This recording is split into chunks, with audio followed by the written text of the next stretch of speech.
Train a boy in the way he should go, even when he grows old he will not depart from it. Proverbs 22 verse 6. Meaning of Proverbs 22 verse 6. Parents who teach their children to love God and respect His laws can expect such training to have a positive and lasting influence. Train a boy in the way he should go. These words can also be rendered, start a child on the right road. Time and again, the book of Proverbs urges parents to teach their children about right and wrong early in life. Discipline your son while there is hope, and do not become responsible for his death. Proverbs 19 verse 18. Foolishness is bound up in the heart of a boy, but the rod of discipline will remove it far from him. Proverbs 22 verse 15. The rod and reproof impart wisdom, but a child left unrestrained brings shame on his mother. Proverbs 29 verse 15. Yet, loving parents recognize that their children, like adults, have free will. So rather than merely tell their children what to do, they reason with them and help them to grow into mature and responsible adults who are able to make good decisions on their own. These words that I am commanding you today must be on your heart, and you must inculcate them in your sons and speak of them when you sit in your house and when you walk on the road and when you lie down and when you get up. Deuteronomy 6 verses 6 and 7. You fathers, do not be exasperating your children, so that they do not become downhearted. Colossians 3 verse 21. Some Bible scholars suggest that this expression means, train a child in accordance with his nature, or according to his natural tendencies. Such an interpretation might sound practical, but the Hebrew expression rendered, in the way he should go, likely refers to a life course that is good and righteous. The book of Proverbs highlights two ways that a person can go. One is called, the way of good people, the way of wisdom, and the right way. So follow the way of good people, and stay on the paths of the righteous. Proverbs 2 verse 20. I will instruct you in the way of wisdom. I will lead you in the tracks of uprightness. Proverbs 4 verse 11. Listen, my son, and become wise, and direct your heart in the right way. Proverbs 23 verse 19. The other is called, the way of evil men, the way of the fool, and the wrong way. Do not enter the path of the wicked, and do not walk in the way of evil men. Proverbs 4 verse 14. The way of the fool is right in his own eyes, but the wise one accepts advice. Proverbs 12 verse 15.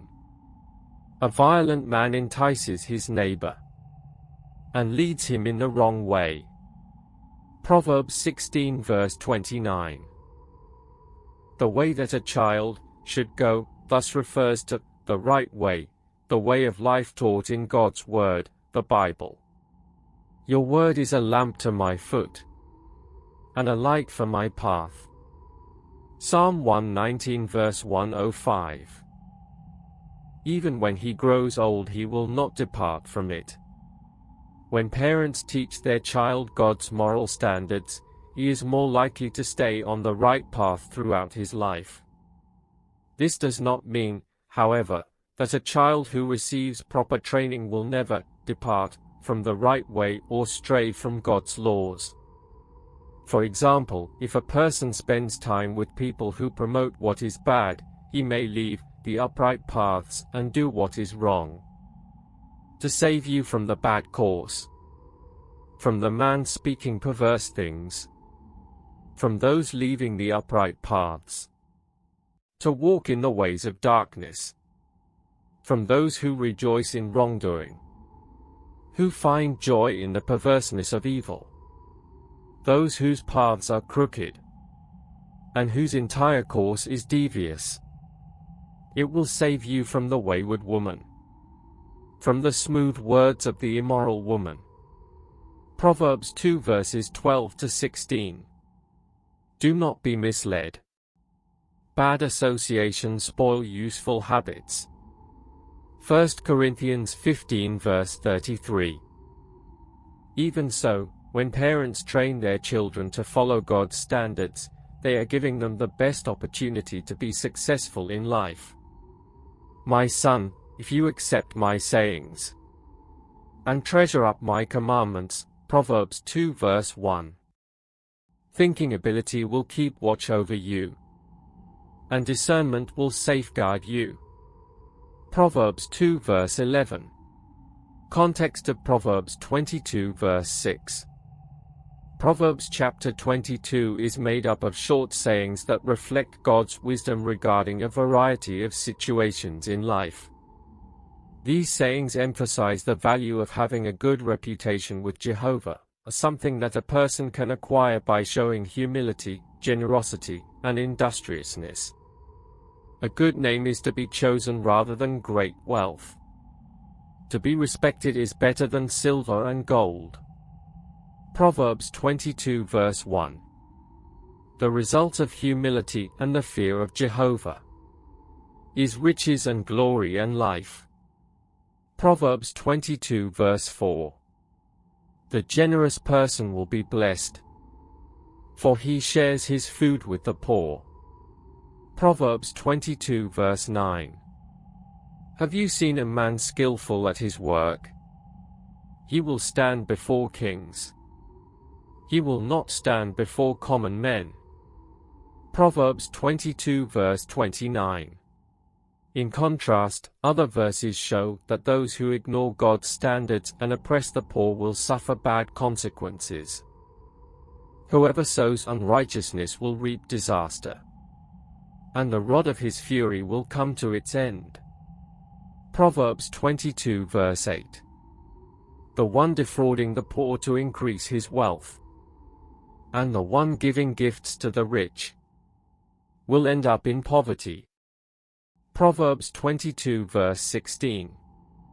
Do not rob the poor man because he is poor, and do not crush the lowly man in the city gate. For Jehovah himself will plead their cause, and he will take the life of those who defraud them. Do not keep company with a hot-tempered man, or get involved with one disposed to rage, so that you never learn his ways and ensnare yourself. Do not be among those who shake hands in a pledge, who put up security for loans. If you have nothing to pay, your bed will be taken right out from under you. Proverbs 22 verses 22 to 27. Although most of the verses in Proverbs chapter 22 do not refer to child training, they do outline a way of life that leads to God's favor and true happiness. Incline your ear and listen to the words of the wise, in order to apply your heart to my knowledge. For it is pleasant to keep them deep within you, so that all of them may constantly be on your lips. For your confidence to be in Jehovah, I am giving you knowledge today. Proverbs 22 verses 17 to 19. By training their children in harmony with that way of life, parents show that they want what is best for their children. Children, be obedient to your parents in union with the Lord, for this is righteous. Honor your father and your mother is the first command with a promise, that it may go well with you and you may remain a long time on the earth. Ephesians 6 verses 1 to 3. If you enjoyed this content, please subscribe to this channel, hit that like button, leave your comments below and share it with your friends. Thanks for watching. God bless.